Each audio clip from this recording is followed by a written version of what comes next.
un élément, un chapitre important dans votre programme, c'est la réforme foncière. La terre fait l'objet de beaucoup de conflits qui sont souvent meurtriers. Alors vous, qu'est-ce que vous proposez pour cette réforme-là aux Ivoiriens, pour que on évite les conflits à n'en point fini? Alors, il faut comprendre que le sens de cette réforme ne vise qu'une seule chose, l'enrichissement des gens les plus vulnérables de nos pays. Dans notre pays, les gens les plus vulnérables, les gens les plus pauvres, les gens qui ont accès le moins aux services publics, à l'hôpital, à l'école, à la route, ce sont les gens du monde rural, ce qu'on appelle les paysans. Okay. Mais en même temps, ces paysans vivent dans des villages, dans des régions, dans des départements, sur des terres. Ces terres ont de la valeur, mais notre législation, notre loi foncière dit que ces terres-là ont une valeur zéro. C'est-à-dire qu'on ne les a pas valorisées. Quand on fait la comptabilité nationale de Côte d'Ivoire, le sol de Côte d'Ivoire, là, zéro. Alors, vous avez un pays, vous êtes là-dessus, vous vivez, vous calculez la valeur des maisons, des voitures et le reste, mais la terre, là, zéro. La réforme que je propose, c'est vraiment qu'on arrête avec ça. Qu'on se dise, nos parents sont dans des villages, ils vont au champ, ils n'ont pas de retraite, ils n'ont pas de système de santé, ils n'ont pas de système de protection sociale, ils n'accèdent même pas aux services publics que les autres ont dans les villes. Il faut être juste avec eux. C'est un principe de justice sociale. La terre qu'ils ont là, il faut leur donner. Il faut faire les papiers pour leur donner. Il faut donner les titres fonciers. Il faut faire des audiences foraines dans les villages. Dans chaque village, on sait qui est propriétaire de quel terrain. Les familles sont là, c'est leur village. On va voir, ça c'est mon terrain, voilà mes voisins qui sont là, c'est combien d'hectares. On fait les bornes, on donne le titre foncier. S'il y a une route qui doit séparer vos deux terrains, on calibre le passage de la route et puis on donne le titre foncier aux gens. Ce titre foncier, si on le donne, ce sera un puissant instrument d'enrichissement du monde rural. Vous n'imaginez pas ce que ces paysans peuvent faire avec un titre foncier. C'est vrai que quand vous êtes à Abidjan, jeune fonctionnaire ou cadre de l'industrie et du commerce, que vous voulez construire une maison, vous allez voir le banquier, il vous demande un aval, une caution ou quelque chose comme ça. En général, vous vous débrouillez pour trouver la première maison sert de caution à la seconde, ou bien parce que la première, vous l'avez achetée dans un programme immobilier en payant doucement, doucement. Le paysan, là, lui, n'a pas de caution, il n'a pas de garantie. Si vous lui donnez un titre foncier, il peut en ce moment-là venir voir le banquier après avoir fait la réforme de l'épargne. Vous avez vu, il y a les finances là. Il vient voir le marché, le banquier qui peut hypothéquer sa terre pour lui dire « Vieux Conan, tu veux 5 millions pour faire maïs, d'accord, il faut me donner le papier de la terre là. À Béoumi, ces 5 hectares là, ça vaut combien ?» Lui, il envoie les services de sa banque. Ils vont regarder, à Béoumi, 5 hectares, ça vaut 10 millions aujourd'hui. Très bien.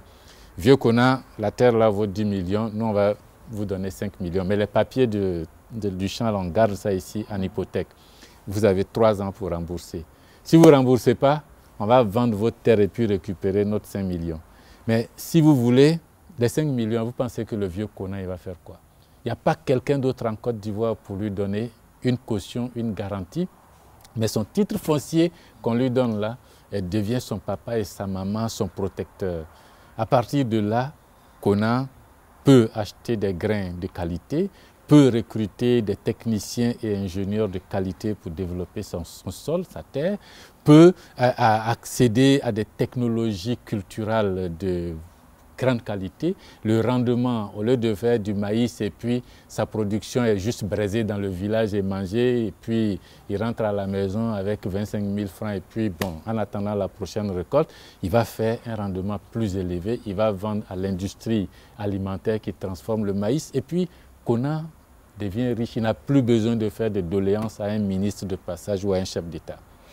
Okay. Si vous faites ça sur l'ensemble du pays, vous rendez les paysans riches. Alors on me dit, oui, mais... Est-ce que les gens n'auront pas peur de se faire exproprier? Bon, voilà. Aujourd'hui, il n'y a pas les titres fonciers, mais c'est l'État qui exproprie les gens, puisque l'État s'est déclaré lui-même propriétaire des terres. L'État, en Côte d'Ivoire, est propriétaire des terres. C'est vrai que les paysans, vous êtes propriétaires, mais si vous voulez qu'on vous donne les terres, il faut prouver que vous avez mis en valeur ces terres. Mais c'est moi, l'État, qui va aller regarder la mise en valeur. Mais vous payez mon transport, les frais, le bornage et tout. Mais les gens, ils ne peuvent pas. Et puis tout le monde s'assoit, attend. L'expropriation ne peut pas se faire parce que les gens ont le titre foncier. Et le titre foncier enregistré se vend, se négocie par acte notarié, ça protège la propriété. En cas de décès, on ne se bagarre plus entre enfants, on a un papier. Si vous voulez, le père nous laisse 10 hectares, on est 5 enfants, on ne s'entend pas, on va morceler et puis chacun a ses 2 hectares. Et moi, j'irai même plus loin. Je ne donne pas seulement aux populations, aux vieux Conan, la terre. Je lui donne aussi la propriété du sous-sol. Parce que si Conan creuse un puits dans son champ, dans son champ de maïs, s'il a de l'eau, là, on dit c'est pour lui. C'est bon, c'est naturel. Mais si Conan trouve de l'or ou du pétrole ou quelque chose, on dit non, Conan, il faut quitter, c'est pour le gouvernement. Pourquoi? Conan aussi a droit de devenir riche. S'il trouve de l'or, du diamant, c'est pour Conan. Maintenant, à Conan de dire, bon, moi je ne sais pas exploiter l'or, mais il y a cette administration là-bas à Abidjan qu'on appelle ministère des Mines, ou bien j'ai entendu dire que telle entreprise fait l'exploitation minière, Conan vient vous voir avec ses papiers, j'ai 5 hectares là-bas, mais il y a de l'or. Vous allez sonder et puis vous exploitez et puis on se met d'accord. Si c'est moitié-moitié, si c'est vous avez 30%, j'ai 70%, on négocie, on signe. Et puis Conan, il est là, il surveille.